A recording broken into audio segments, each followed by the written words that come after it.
Bonjour.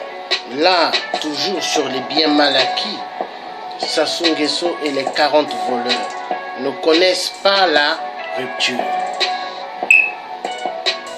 Ils ont tellement volé et ont payé des biens au Canada, au Québec. Oh non! Ils ont tellement volé les biens du peuple Congo et ils ont tellement payé des immeubles, des appartements, des pavillons. Tout ça pourquoi? Pour larguer le peuple Congo.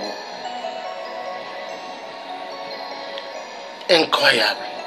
Là, nous allons passer à la vidéo du Québec. À bientôt. Filières africaines, les hauts fonctionnaires et les politiciens corrompus investissent. Selon notre bureau d'enquête, des proches de plusieurs despotes d'Afrique investissent leur fortune de sources parfois douteuses dans des immeubles au Québec.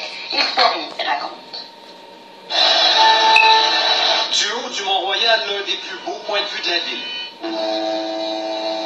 Ici, dans le Vieux-Port, Montréal, carte postale. Le visage de la métropole change au quotidien. Le journaliste Hugo Jonca du bureau d'enquête surveille attentivement sur une base régulière les transactions immobilières. C'était en juin 2016, en plein boom des condos de la rue Freetown. Il y a une transaction un jour qui attire mon attention, c'est celle d'Ibrahim Hissène Bouma. C'est le beau-frère du dictateur tchadien Idriss Déby. Lui, tout d'un coup, il achète plus de 3 millions de dollars de condos d'un coup. Une année complète d'enquête journalistique menée par Hugo Jonca et ses collègues pour apprendre que des dizaines de propriétés, particulièrement ici à Montréal, sont entre les mains des politiciens, des hauts gradés et des hommes d'affaires proches des régimes les plus corrompus d'Afrique. Ils investissent depuis des années dans l'immobilier québécois, presque toujours sans prendre d'hypothèque, ce qui ne semble pas avoir éveillé la curiosité des autorités.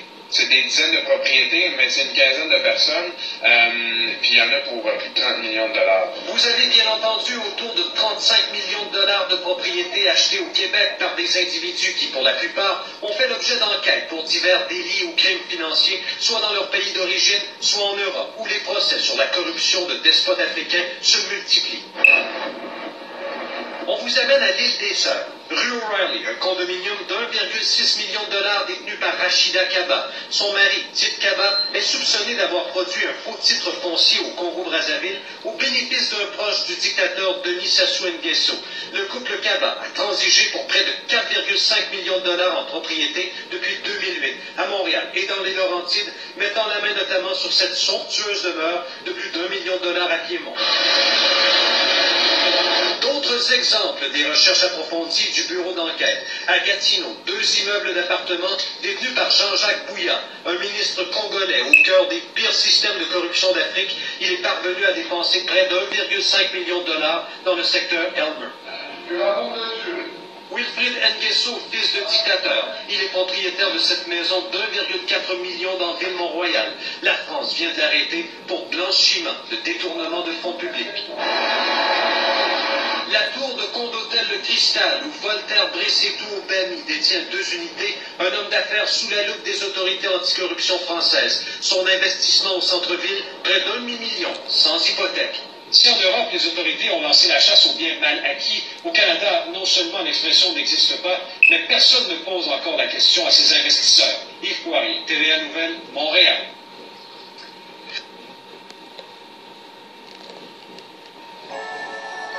Alors, vous avez entendu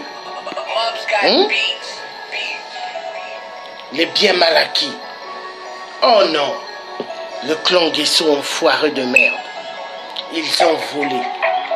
Donc, la majorité des dictateurs africains, c'est des voleurs. Parce que il n'y a pas que les Nguesso qui ont payé des biens au Canada. Même les autres dirigeants. Vous avez entendu les noms. Voilà.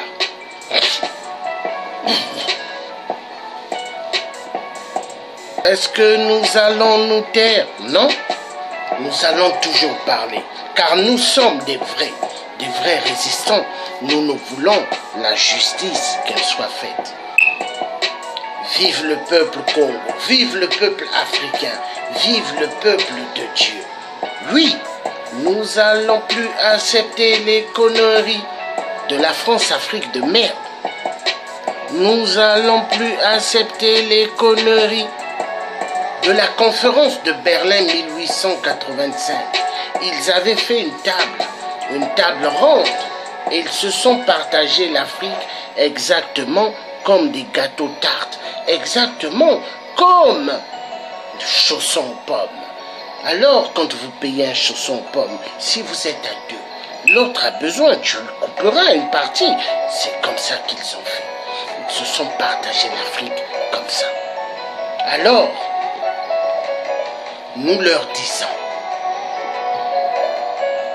vous, les reptiliens de la conférence de Berlin, vous avez cru jouer avec tout le peuple africain, mais nous qui sommes européens comme vous, nous vous envoyons le message clair et net. Vous ne jouerez plus jamais avec nous. Oui, fini. Vous ne jouerez plus avec nous, car Tata Simon Kimbangu, il avait bien dit à Lubaki, un jour, en Europe, au States, il y aura des enfants qui se lèveront. Oui, c'est nous. Alors, le tiers africain, Georges Passy, vous dit, nous n'avons plus besoin de la France-Afrique de merde. Nous n'avons plus besoin du franc CFA de merde, qui n'est que une propriété de la France, et non de pays d'Afrique, et non des continents d'Afrique. Le franc CFA était une monnaie bien calculée, imposée et placée par De Gaulle, général De Gaulle, qui n'est qu'un gaulliste enfoiré de merde, et aimé par ceux qui sont contre la libération ceux qui sont contre la libération de l'Afrique.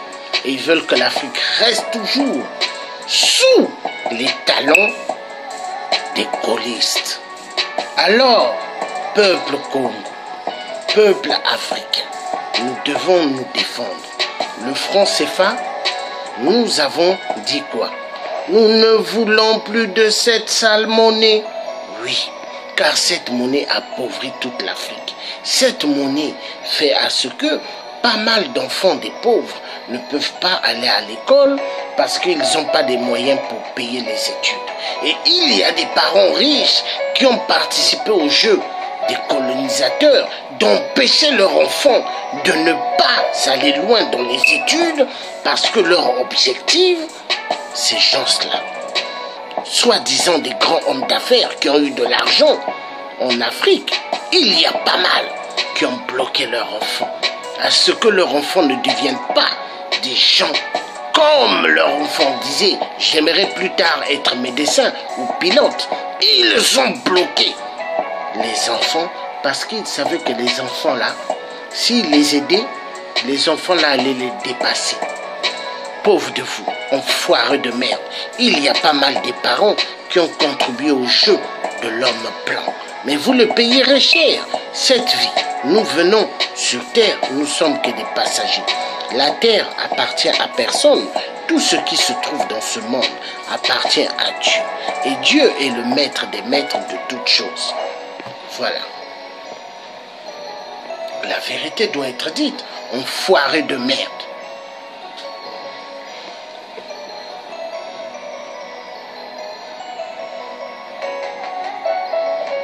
Ils se sont dit que dans Sassou 1, ils ont commis tellement des actes. Dans Sassou 2, des actes pas pires. Dans Sassou 3, or, ils ont dépassé les bornes. Ils ont dépassé les bornes. Debout peuple congolais pour la révolution, le soulèvement populaire.